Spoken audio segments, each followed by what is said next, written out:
Well, guys, welcome here to Tinkle Sports and Entertainment, and the first episode of Out of Turn 4, the first full episode, I believe, over a year. So, welcome everyone to those who are new to this channel, to those who are new to this program. This is a program I ran for a couple of years. Kinda got a little bit busy. Took on a new job. Kinda just ran out of time to do videos, and of course, focusing on the gaming side of things, focusing on, like I said, work, personal life. A lot of stuff just happened in the last year and a half. It just made for it to be completely impossible to put videos up. And, at the end of the day, I want to stress, just before we get into this episode, the Indy 500 special, I do want to say the other aspect of this, too, is take care of yourself. And this is the biggest lesson I've learned in the time we've been off air, and the time that I've sat down and I've reflected. Take care of yourself. Don't push yourself to do things that you're just not capable of handling. Okay? That's my advice of the day, okay? Don't push yourself to do things you can't handle. And clearly, for a while there, I couldn't handle doing this and my job and, my day job and just all of that. So doing long form videos was very impossible. However, I do want to make an announcement as well, in case you haven't noticed, over on Facebook and Instagram and YouTube as well. We have had these Out of Turn 4 in 60 reels. Of course, some of them have been on location. Of course, I got to ask Shane Van Gisbergen a question at Bristol. I was at the Bristol night race this last year. I'll be at Milwaukee this year, hoping to get some reels pumped out while I'm there. Also, maybe a documentary of sorts. So, hey, we'll see what August brings, I guess. But in the meantime, though, there will be Out of Turn 4 in 60 seconds, okay? So what's going to happen is this show that has been an every Tuesday at 5 p.m. show, it's now going to become more of any big headlines that we have, we will do a long form episode for. Anything that I can cover in a minute, I'm going to do it in a minute. Okay? Then I'll do it in a reel. It'll always be on Facebook, Instagram, Threads, and YouTube. Of course, the other big announcement is that we don't have Twitter anymore. I am the only one with the Twitter, and that is right below here. So that is your only way to find Tinkle Sports and Entertainment on Twitter. The other pages are just either deleted or not active. So don't be seeking those ones out, because you will not find them. Or you will find that they are not in use anymore. So everything is done through Threads and through Instagram and Facebook, Meta, basically, all the Meta platforms, and YouTube going forward. But with that, now that we're done with the, the boring part, that took a little bit longer than I expected, let's get into the Indy 500. And today, of course, we're going to recap the week that was last week.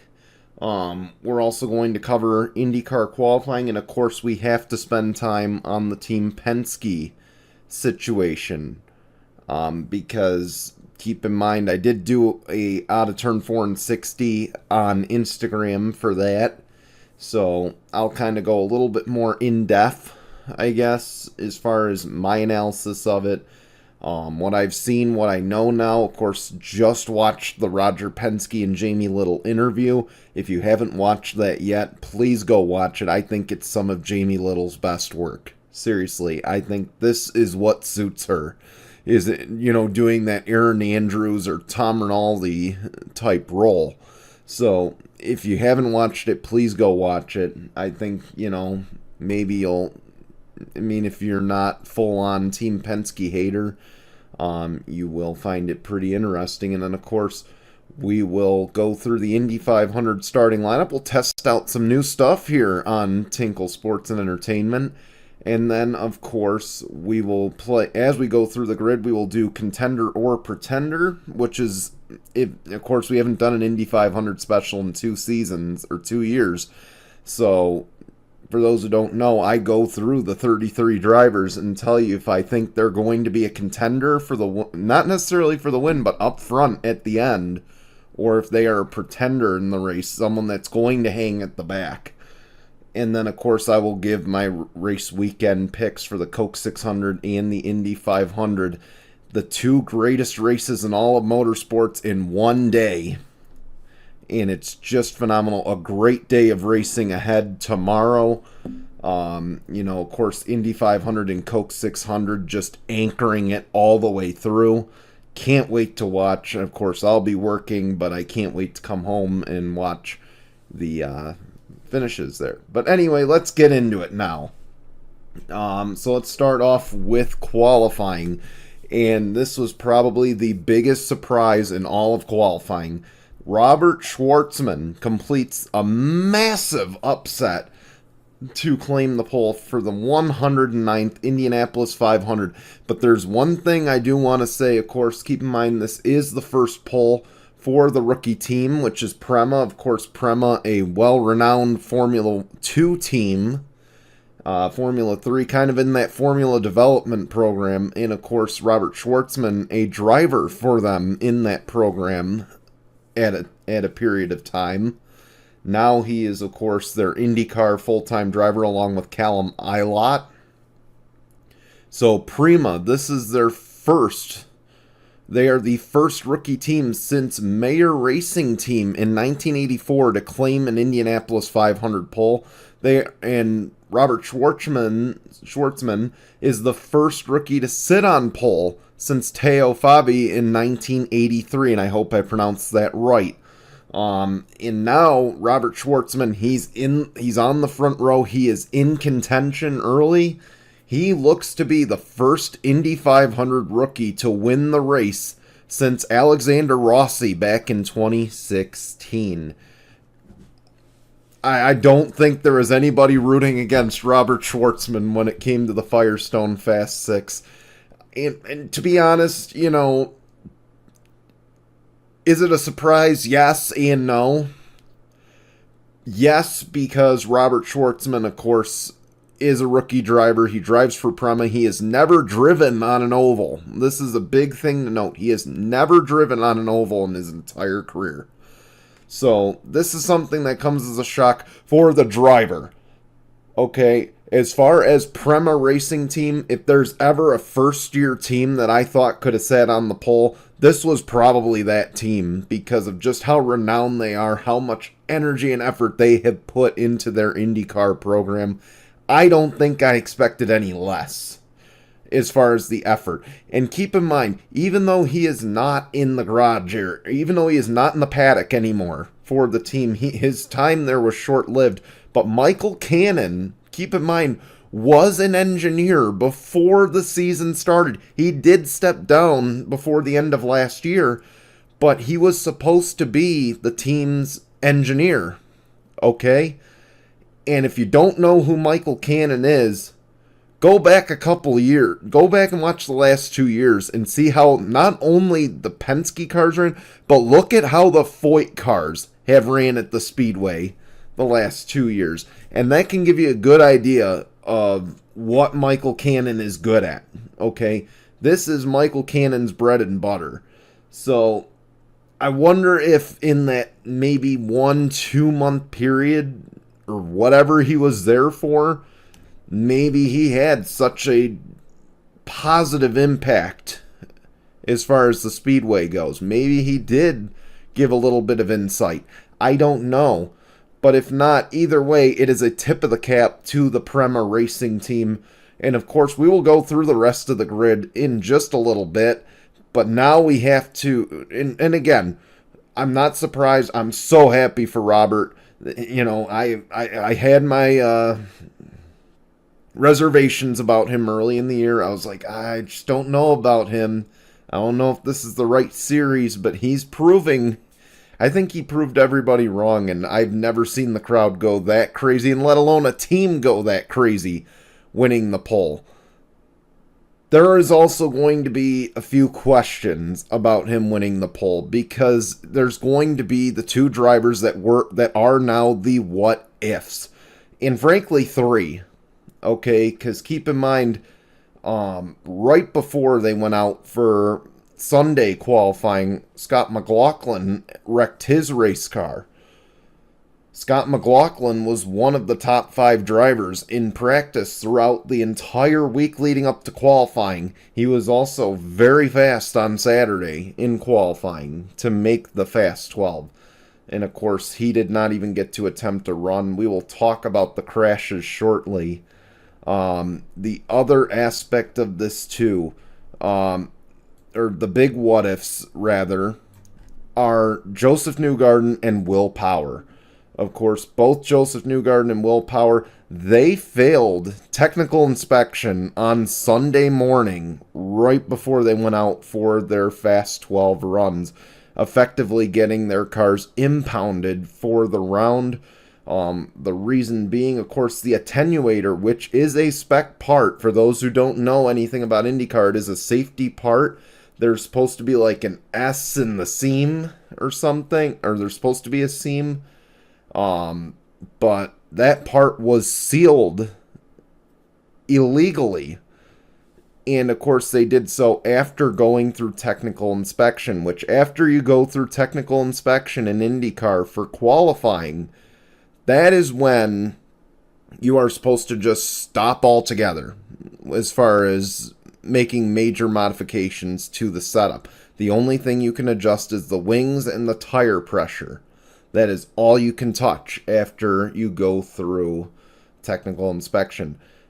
The rulings then just kept pouring out in the next 24 hours, or next, 72 hours, essentially, since qualifying ended.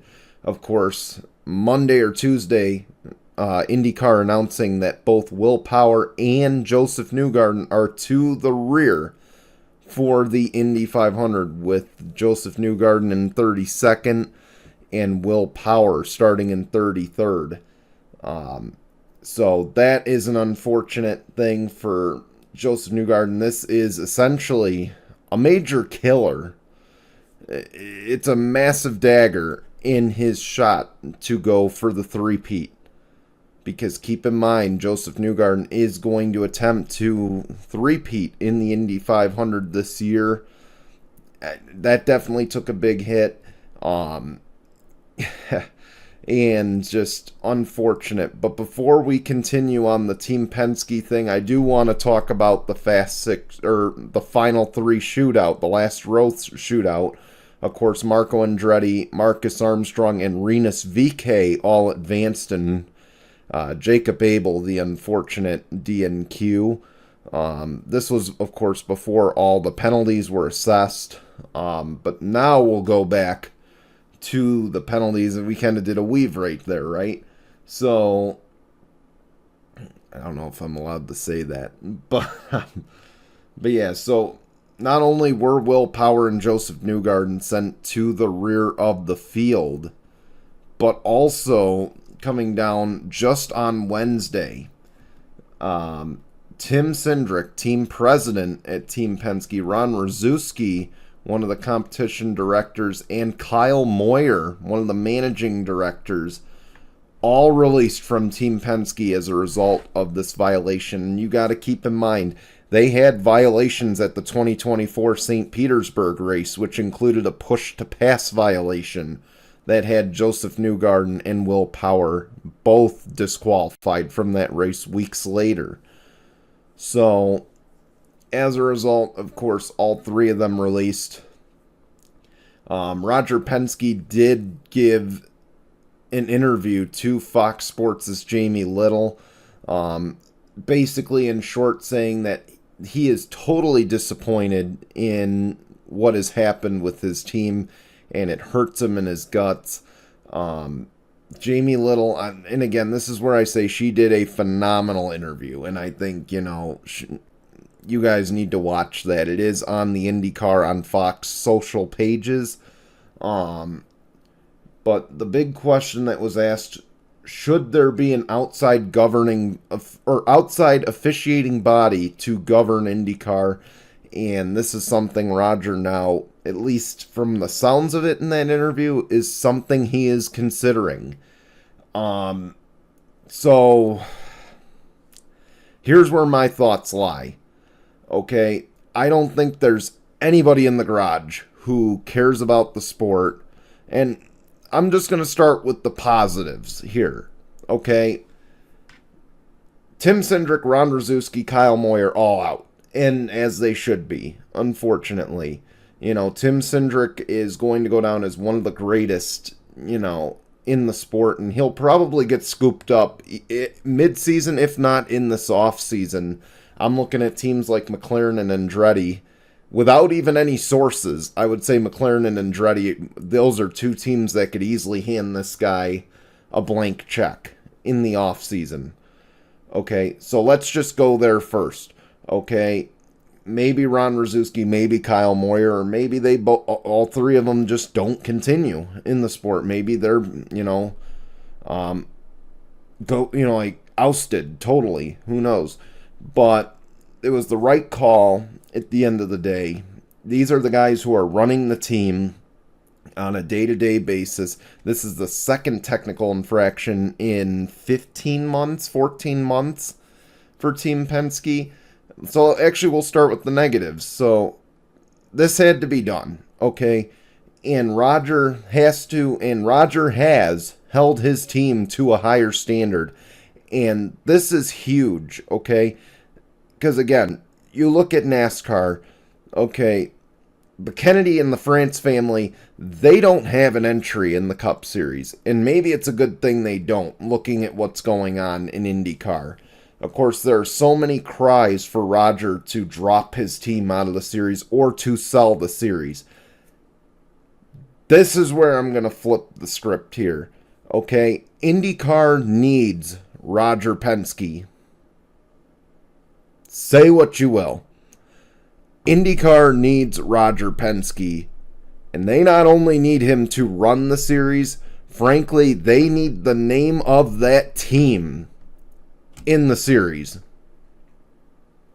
Yes, Fox Sports viewership, and give Fox a lot of credit. I mean, way more credit than they deserve. Or way more credit than NBC ever deserved. Because Fox has knocked it out of the park trying to get viewership up, and they clearly care about our sport, or this sport. So, give them the absolute utmost credit. That's number one. Number two, or to go back to Roger, of course, we need Roger in this series. Okay, whether you like it or not. There is nobody, and I guarantee you, there is nobody in the paddock who cares more about the sport, who's going to grow the sport as much as Roger Penske's going to. And frankly, he's done, I would say, a B+ job of keeping the integrity of the sport. Do you think if McLaren ran the sport that they'd keep the integrity? Do you think Andretti would? Okay, everybody's looking for advantages. It's just unfortunate that the guy who runs the team and the series is the guy who's busted. But he did the right thing. He went above and beyond to essentially try to save the name of the series, to save the integrity of the sport, to save the integrity of the greatest motorsport race in the entire world. I don't know what more you want. Okay, should there be an outside governing body to handle these, complaints, to handle these inspections, to handle everything? I've totally agree. There needs to be. But as far as owning the series, as far as owning a team, if he sells the series, Liberty Media is scooping this up, and IndyCar's going to the garbage can, officially. Look at what Liberty Media does to Formula One. Do you really want a Formula One type series in America? Do you really want IndyCar to be seen as Formula One's minor league program? I don't. I don't at all. Okay? I want Liberty Media to keep their effing hands off the series. Should they get the FIA in there to maybe govern the series? That's a possibility. I think that needs to be in the car. I think anybody who doesn't have ties with Penske Entertainment or Team Penske or Roger in general should be handling inspections. Maybe they get like some NASCAR type thing in there. I don't know. But I think at the very least the governing body needs to do something. And to go off of this, as far as Roger firing all his top people, all his right-handed people from the organization, from the series, okay, by doing this, everything now falls on Roger. Whoever he picks to be the next team president, to be the next managing director, competition director, whatever those other positions were that are high up in the Team Penske organization, if there is another technical infraction, I am 100% on all the keyboard warriors' sides, as I am too a keyboard warrior. Then I am on their side that Roger needs to make a choice. Okay? I'm also on the side of this is now strike two. Okay? If we have one more issue in IndyCar with Roger Penske's team being accused of cheating or being found to have cheated, Roger needs to make a decision at that point. If we continue to go the route we're going, as far as, the governing body, as far as the team, as far as leadership, then Roger needs to make a choice. He needs to sit down and say, am I going to sell the series in IMS, or do I sell my team? If it is strike three, because if there is a strike three, at this point, it is 100% completely and fully on Roger Penske himself. I think that is the absolute fair blame. And I don't know about you, but I don't think we're going to see a third infraction. Maybe we will. But at least in the short term, I don't think we're going to see them try to take an advantage. And keep in mind, too, to the ones who say that Roger Penske is a cheater, look who's leading the points right now. That would be young Alex Palou with a 70-something point lead going into the Indianapolis 500. A guy who was on pace to do, or who is right on par with A.J. Foyt from 1986 or 1984. He is right on par with that. I'm not saying Alex Palou's cheating, but I'm saying if Roger was cheating week to week, don't you think his team would be far closer than that, and they wouldn't be in like 7th and below 10th with the 3 drivers? That's the other point I'm going to make. So, yes, Roger cheated. I'm not going to discredit. I'm not going to, overlook that. But I am going to look at the growth of the series, and I'm going to say, do you really think Tony George was going to do that? Do you really think the Holman George family was going to build it any more than what they have? Okay. And add in, do you think there's any investor out there who would buy IMS, who would buy the Speedway and IndyCar itself and have the success that Roger is building.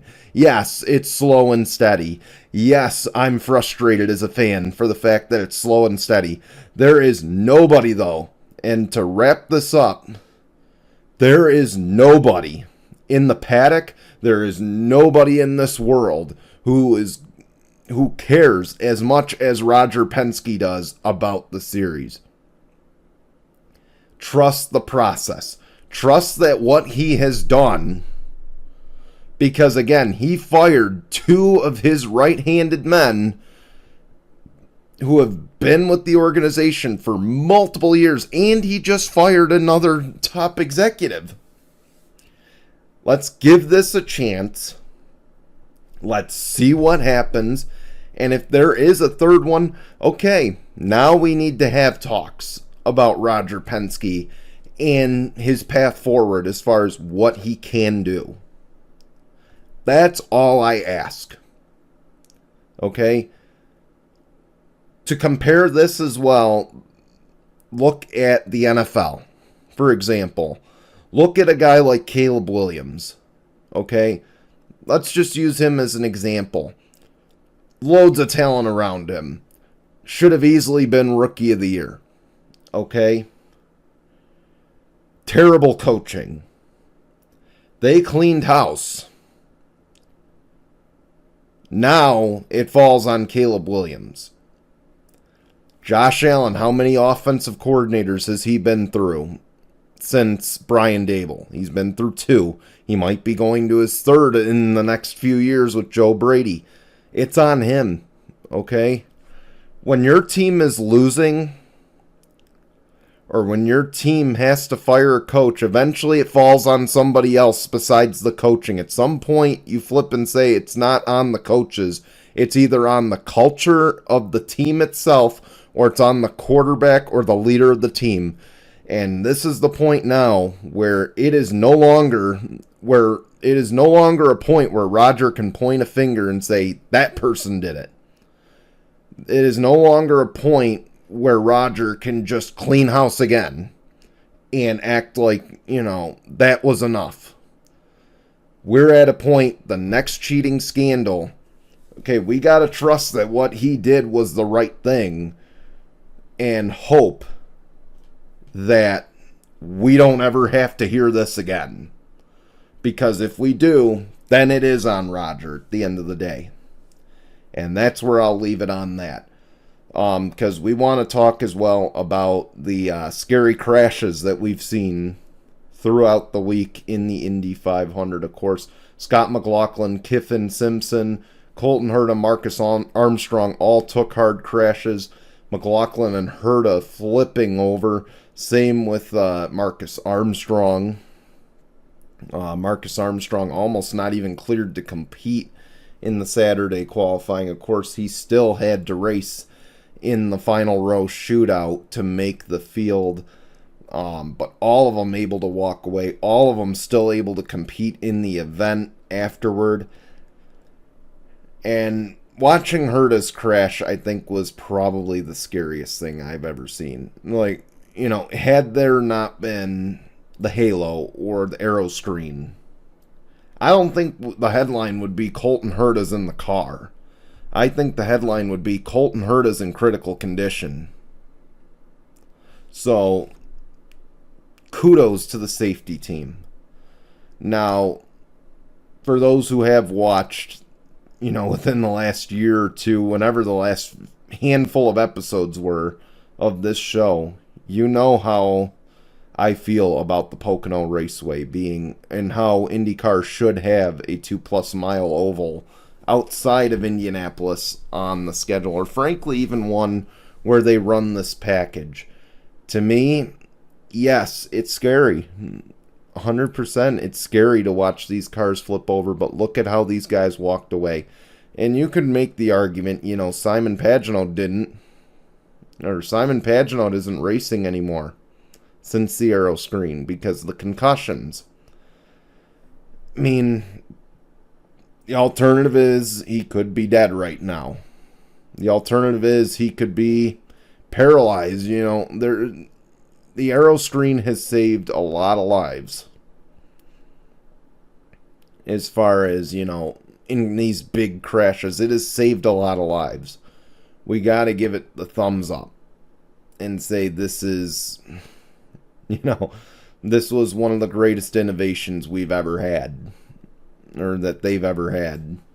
So, plus, A plus on IndyCar for this. And Dallara, Honda, Chevy, the teams and engineers for building these safe race cars. And again, I'm amazed. I just can't stress my thankfulness enough for them.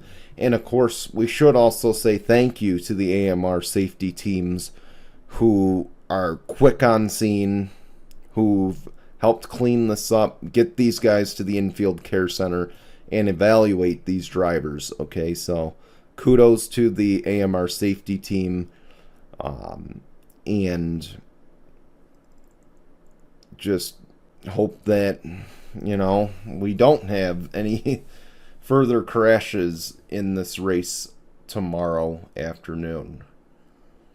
All right, so now we'll play a little game. All right, this is one of my favorite games that I like to play during the Indy 500, of course, and I like to call it contender or pretender as we get rid of this graphic. So basically what I'm going to do is now I'm going to go through the entire starting grid of the 109th Indianapolis 500. And what I'm going to do is I'm going to go from 33rd all the way up to 1st. And I'm going to tell you whether I think that driver is a contender or pretender, what the qualifications are. A contender doesn't necessarily mean that I think that driver's going to win the race. This is not my winning prediction.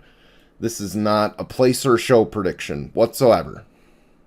As far as betting, don't take that to the house, okay? If I'm listing someone as a pretender, I'm not saying they suck. I'm just saying I don't think this is the year that they are going to be up front, with 20 laps to go or 10 laps to go competing for the win. So that's what this is. It is not predictions of who's going to win. This is not predictions of who's going to finish 33rd. This is just predictions of where I think everybody will fall on the list. So with that, let's pull up the starting lineup. Of course, we will start with 33rd place, and that is Will Power. Of course, the one-time Indy 500 winner. It's tough to list him as a pretender. The thing is I just don't know if I see runs coming in there. See, the thing is it's going to start off difficult. I want to list him as a pretender just on the fact that he's starting 33rd, but I can see him making his way into the top 20, the top 15, because that car was just as quick as his two other teammates. So I've got to list Will Power as a contender in this.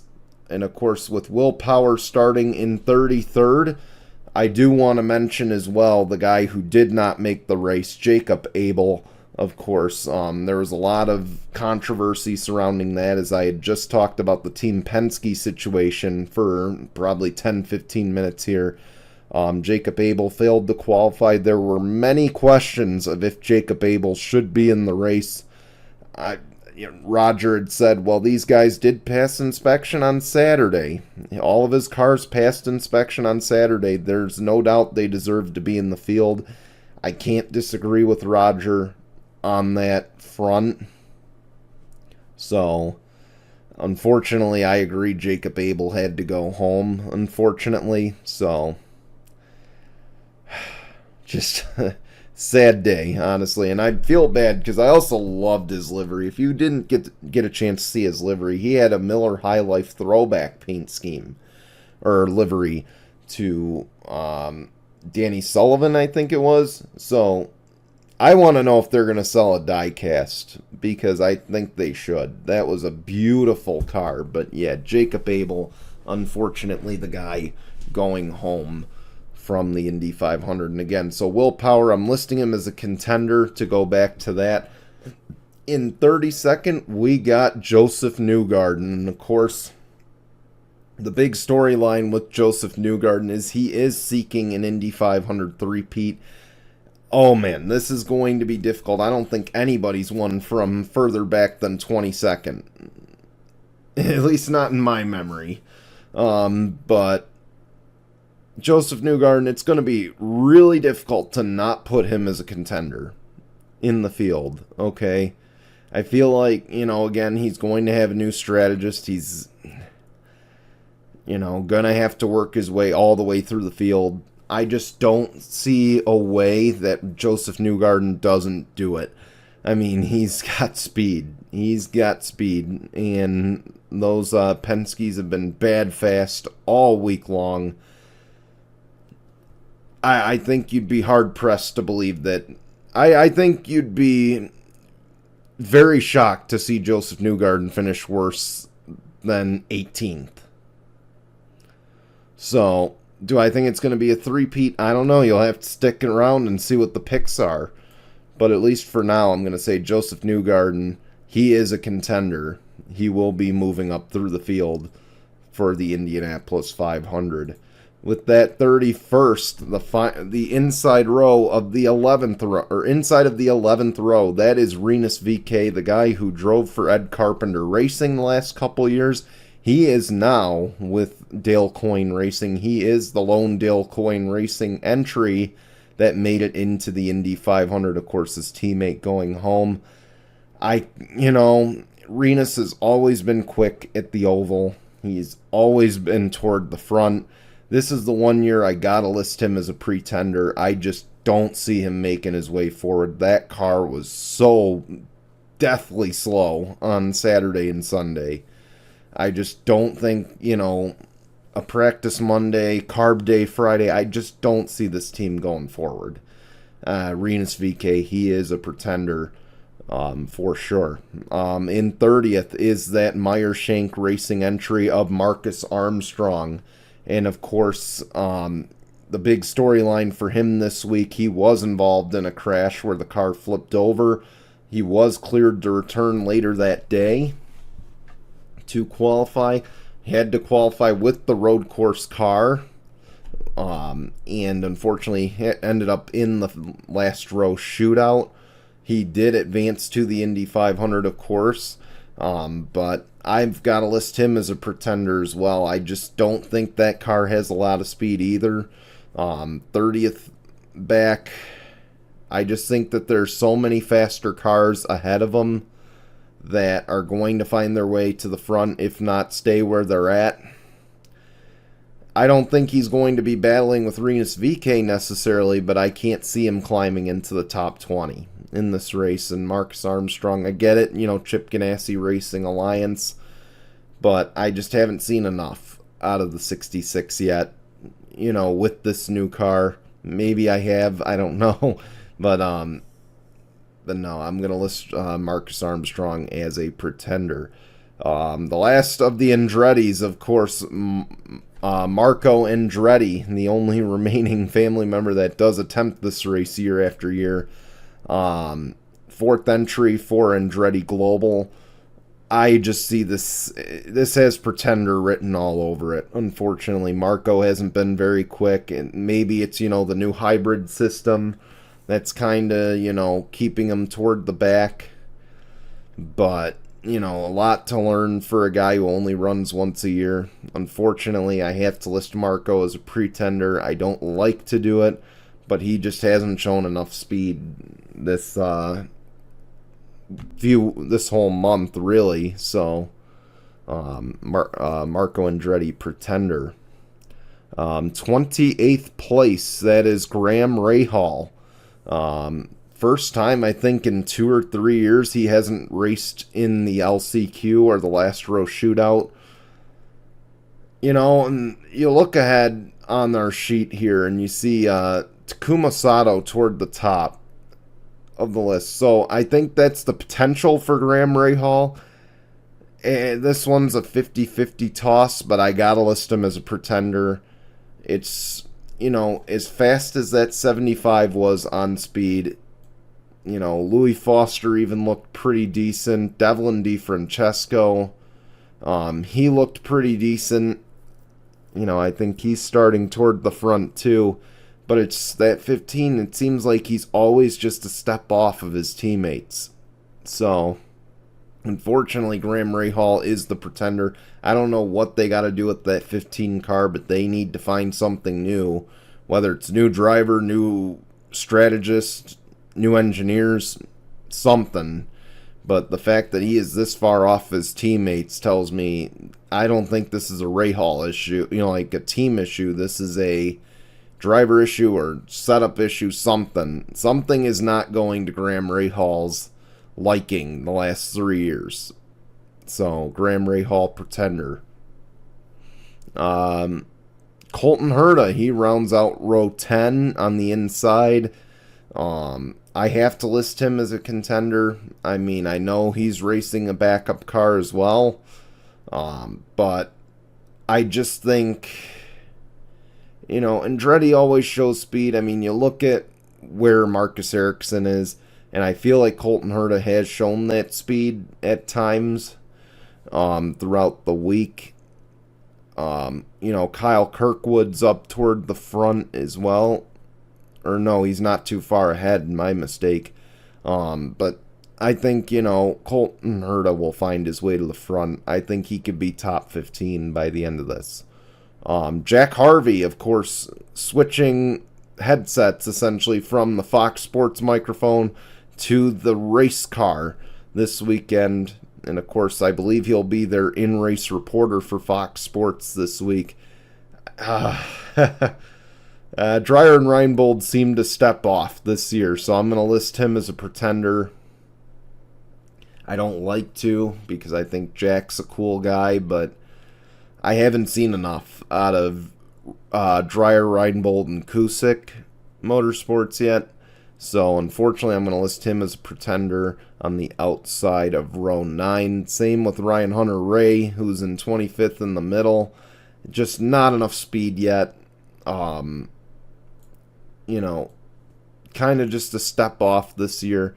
I get it, Ryan Hunter-Reay's a winner at the track, but I just don't see it this time around.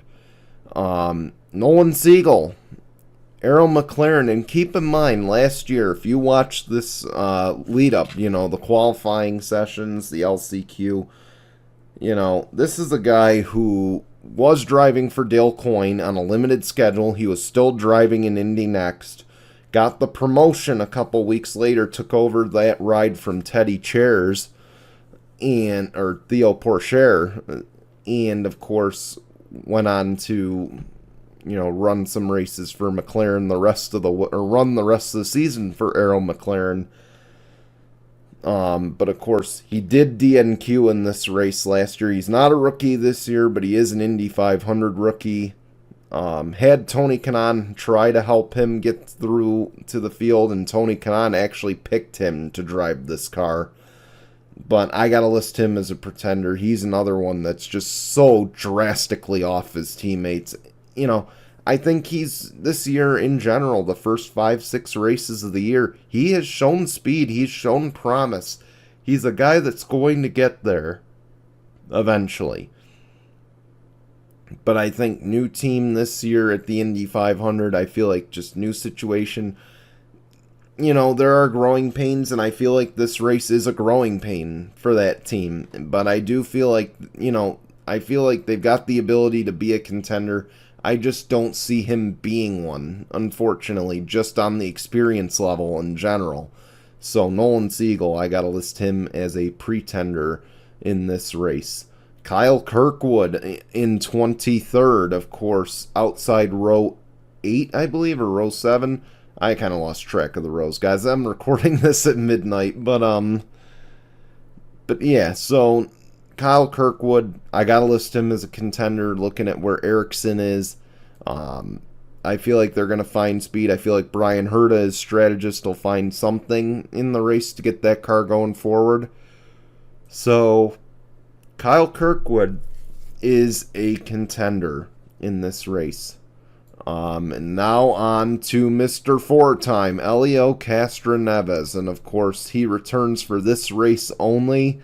He is seeking to be the first and only five-time winner in the Indianapolis 500. Of course, he is in the Four-Timers Club. This is an alliance with Chip Ganassi Racing. This car was, I believe, top 10 in almost every practice, if not top 15 in every practice. So it tells me they put a premium on race speed and really just didn't put a premium on qualifying speed. This is a car I could see going to the front, and going to the front quick. So I got to list Helio Castroneves as a contender just on that fact that he is, the four-time winner. It's tough to list a four-time winner as a pretender. It was tough to list Will Power as a pretender. Or I think I listed him a contender, but it's just tough because, you don't want to do it knowing their resume. Yeah, he's starting further back, but I think he can get up there. I think he can battle with Palou. I think he can battle with Sato, with O'Ward, with all those guys. So I expect him to be there at the end. Helio Castroneves, he is a contender, four-time, looking for number 5. All right, Callum Ilott. That second entry for Prema Racing. he's been way off. To be totally honest with you, he's been off just this season. Maybe it's growing pains, returning to IndyCar. Of course, keep in mind, he did run the Indy 500 last year for Arrow McLaren. But this one just screams pretender. Just that 90 car is so far off his teammate. Just the growing pains in general. Callum's a great driver. I hope he stays in the series, but this year just isn't his year, I don't think. So, Callum Ilott, pretender. Louis Foster, the 45, and this one's a toss-up for a different reason, because I just don't know, honestly. You look at Sato, and I'm sure Sato's mentoring him as the weeks have gone on, as the month has gone on. He's probably mentored him pretty closely. But unfortunately, I'm going to list Louis Foster as a pretender. I just see him in the same category as Ray Hall right now. It's nothing personal. I think there are two really strong Ray Hall cars, and then there's two kind of lower end. So, yeah, unfortunately, I'm going to list Louis Foster as a pretender. This is a guy that everybody is going to be watching this weekend, of course, in not just IndyCar, but in NASCAR. Kyle Larson, once again, he is going to attempt the Indy and Charlotte double. Has anybody checked the weather forecast for the race? Because keep in mind, of course, when he announced he was going to do this race, of course, NASCAR now has a Kyle Larson rule in effect. Essentially, you have to run all the races to be playoff eligible. And if you miss a race for something, unfortunately, like the Indy 500, NASCAR is not going to give you your playoff points that you've earned. So, sadly, this could turn bad for Kyle Larson if weather does impact him. And I just looked at the forecast, 72 degrees on Sunday and sunny. So, Kyle Larson looking like he's going to run. This one's a first ever because, of course, he does have a relief driver. And I will get to his relief driver in a second, but Kyle Larson himself, I see him as a contender.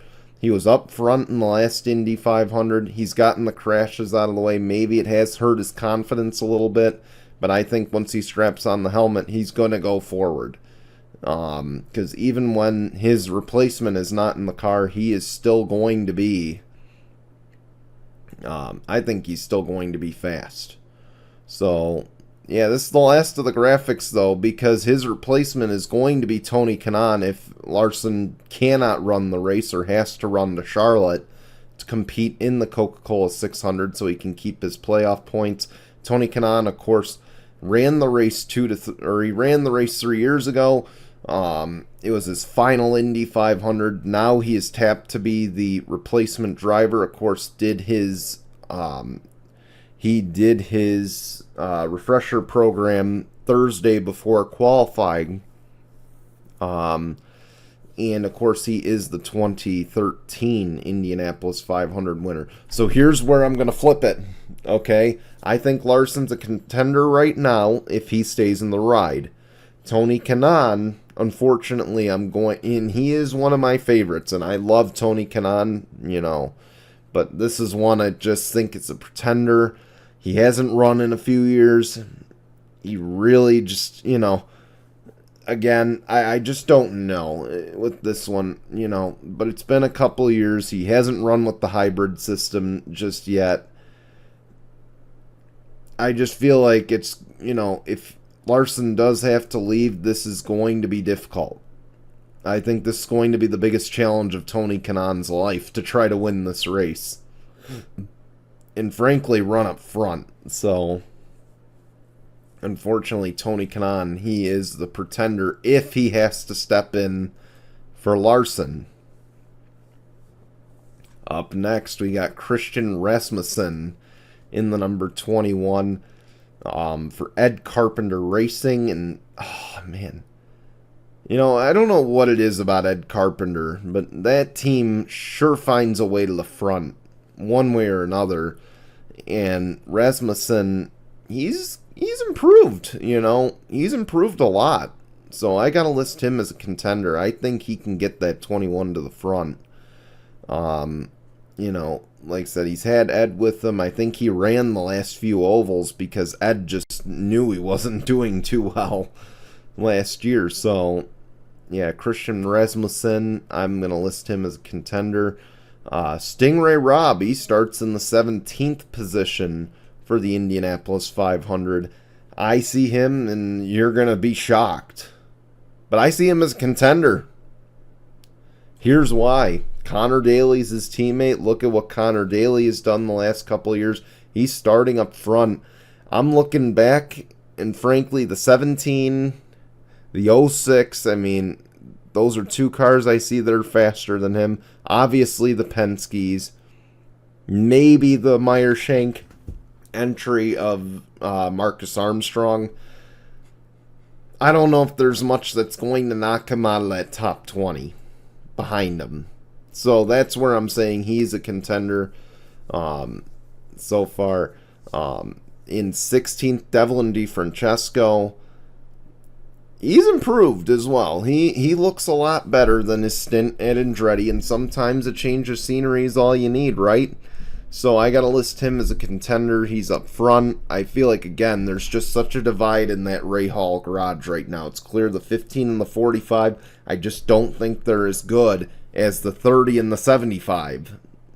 So that's kind of where my mind is at as far as Ray Hall, Letterman, Lanigan goes. So I would have to say Devlin DeFrancesco, he is a contender. And this is a guy I think a lot of people are going to have their eyes on in this race. Of course, Santino Ferrucci, he is starting 15th. I think that car's going to lead some laps in this race. I think he's going to muscle his way to the front. So Santino Ferrucci, contender by a mile. Again, not a prediction to win, but I think he's going to be in the running for it. He's just gotten steadily better every year he's run the Indy 500. I don't think he's ever finished outside the top 10 in the Indy 500.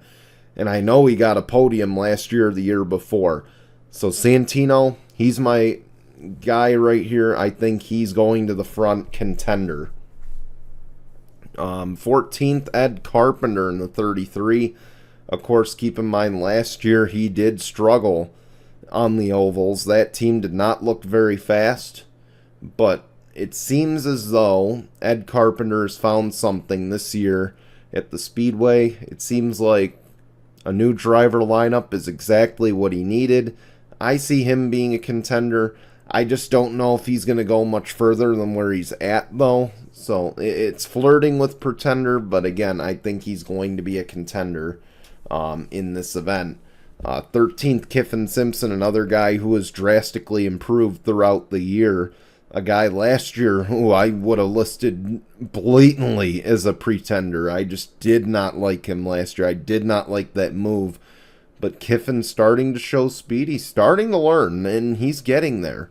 So, I got to list him as a contender. Scott Dixon's ahead of him. Alex Palou's ahead of him. They're going to be contenders, like serious contenders in this race. I don't think I'd list Kiffin as a serious contender, but I'd list him as one nonetheless.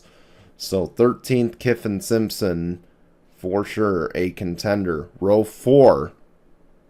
This is where we get into the Fast 12. Alexander Rossi, a one-time winner. Of course, the last rookie winner we talked about earlier. It seems like his career resurgence has just come up at Ed Carpenter Racing. When he signed there, I didn't expect him to be at the front. I didn't even expect him to be top 10 in the points. But here he is. He's up front. He's contending. And frankly, he is a contender in this race. Ed Carpenter wants nothing more than an Indy 500. This is a guy who could, this is the guy, I think, who could, again, not a race-winning prediction, but of all the guys in that paddock for him, he's the guy who could win the race. So, Alexander Rossi, contender. In 11th, I'm smiling now. This is my dude, Connor Daly. 76 oil, 76 gas. He is without a doubt a contender. And of course, following him on social media, he feels like this is his best chance at an Indy 500. And I can't believe he's saying that in a Juncos car. But I see it. He's definitely had speed. And man, could this be the first, could this be an Indianapolis born driver to win the race? Because man, if it is, there's going to be 300,000 people screaming in the stands. And I hope to see that because I think that would be pretty effing awesome. So Connor Daly, contender in the race. In 10th, we got Scotty Mack, a guy who's been listed as a driver who could win this race. He's one of the favorites. He's got Simon Pagenaud working with him throughout the month of May. He is a serious contender. He is a contender without question. Again, he is with the backup car, but I think they're going to... I don't think they're falling whatsoever. So, McLaughlin in 10th, contender. Marcus Ericsson, of course, a one-time winner himself. I see him being a contender as well in this race. Andretti looks quick once again. I think they're going to stay there. Christian Lundgaard in the 8th spot, contender. Okay, very fast. He's been, he is exactly what McLaren hired him to be. Someone to challenge Pato O'Ward. And I think him and Pato are just slowly making that team better. So, Christian Lundgaard, contender. He is having a career year. And I think it can continue with a good run here in the greatest spectacle in racing. David Malukas. Now, this is where his season can flip around. Keep in mind, David Malukas is one of the guys that is being considered by Team Penske. Of course, AJ Foyt, Team Penske, they do have a technical alliance, which also allows Penske to pick a driver to put in the AJ Foyt ride. Think Red Bull and Racing Bulls in Formula One. Okay, how those guys could eventually get pulled up. Think Wood Brothers, Team Penske, and NASCAR. Josh Berry could eventually be a Team Penske driver, for all we know. But yeah, David Malukas, he's got a strong teammate. He's had a strong month of May. He's been by far the fastest Foyt car this entire month of May. And ovals are his specialty, so I'd have to list him as a contender. I think he's a guy who could be on the podium at the end of this race. Not going to tell you which spot on the podium. You got to stay tuned in a couple minutes for the pick. Alex Palou in the 6th position. It is not very hard to make this decision. Contender. The guy is so damn quick this year. Um, if he wins this race, he's going on to win the title. Just telling you right now, if he wins this race, there's nobody stopping him the rest of the year. Just gonna put it out there. So Alex Palou, without question, contender. Felix Rosenqvist, the highest starter of the Meyer and Shank entries, and pretty punny, I guess you could say, because he does have Creed, and he is going to be blasting "Can You Take Me Higher?" I didn't want to sing. I started out, and I'm like, I don't want to do this. I don't want to scare you guys away an hour in if I haven't already. So, Felix Rosenqvist, "Can You Take Me Higher?" To victory lane, maybe. He is going to be a contender. There is no question about that. Scott Dixon probably should be a 3-time Indy 500 winner. Just shit luck in the race for a couple of years. I think he's a guy who is a contender, but just the hiccups just scare me. But I think he'll be a contender at the front. Pato O'Ward, the runner-up last year. He doesn't have Joseph Newgarden, but he does have Scott McLaughlin and the Ganassi guys to challenge him, and frankly, his own teammate.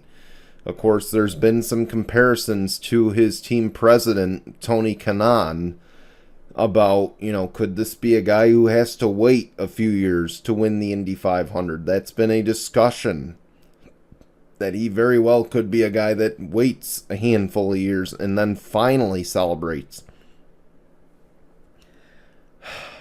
Contender, without question, but, I just, I want him to win. I think the whole paddock wants him to win this race. But it's, you hope and pray that he's not going to have to wait like Tony Kanaan has. You hope and pray he's not going to have to wait like Joseph Newgarden has for his first. I hope to God he wins this race. But, again, as a Connor Daly fan, I'd rather have Connor Daly win the race. But as far as, Pato O'Ward, I think he's going to be there at the end. I think he's probably one of the top 3 fastest cars in the field. Or top 5, I should say. The Penskes are the top 3. But yeah, now we're on to second place. And this one, I think you can either label a shocker or not a shocker. But Takuma Sato, he has shown speed. I mean, he's wrecked a couple race cars, but he is still showing speed. Okay? He's a guy, he's a guy who I guess, I forget what he says, but, he likes to risk it for the biscuit. He's a guy, I think, who, looking at where Elio is, he's a 4-time winner. I've said he can get to the front, he can contend. Takuma's got his best shot at his 3rd Indy 500 win that I think he's ever going to have. So Takuma Sato, contender. Robert Schwartzman, we saw the qualifying speed. He is the pole sitter. He's got the best position in the field, but he does lack experience. It's tough to list the pole sitter as a pretender, and I just don't feel that that's a fair thing to do. It's a tough one because I want to list him as such because I don't know what his race speed's going to look like, but I think there's just so many drivers behind him with experience. I think experience is going to pay off a new team. There's going to be hiccups. I think he could be top 15 at the end of this thing. I just don't think he's going to keep his position. But I'd say he's a contender just based on the starting position. But yeah, nonetheless, though, an excellent and exciting storyline for the Indy 500 that we do have a rookie team and a rookie driver leading the field to green tomorrow afternoon at the Indianapolis Motor Speedway. So that is the grid for the Indianapolis 500, the 109th running of the race. And of course, this race will air It starts at 10:30 a.m. Eastern on Fox, and then the race, the green flag, a little after noon. So we hope you'll tune in. Of course, the first big event of the day in the racing world. Of course, the next one being the Coca-Cola 600. Greatest day in American motorsports, and we can't wait to have coverage of this. And of course, we will try to do a post-race show. Maybe I will do one live late at night, once the Indy 500's done, or I'll try to record one and have it up for you all. And, once again, to kind of go back to the beginning of the episode, keep in mind going forward, the main form of out of turn 4 will be this out of turn 4 and 60. I don't mean 60 minutes like we've done today, 60 seconds, 1 minute. So again, pay attention to the Tinkle Sports and Entertainment pages, here on YouTube, Facebook, Instagram, Threads as well for those reels. But with that, it is time to make the prediction for the 109th Indianapolis 500, and I am picking Scott McLaughlin. I think that car's fast. The crash got out of the way early. Joseph Newgarden would have been my pick had he started up front. I just want to make that clear. I just don't know if Will Power had the speed, but Scott McLaughlin does. Joseph Newgarden doesn't have the starting position to get there, so therefore I'm going with Scott McLaughlin to win the Indianapolis 500, the 109th running of the greatest spectacle in racing. And then, of course, I would be remiss if I didn't make a Coca-Cola 600 pick. And I'm going to pick Kyle Larson in that race. That car last year, frankly, if it didn't rain out, the second Larson got there last year to Charlotte Motor Speedway, Justin Allgaier had that car moving to the front.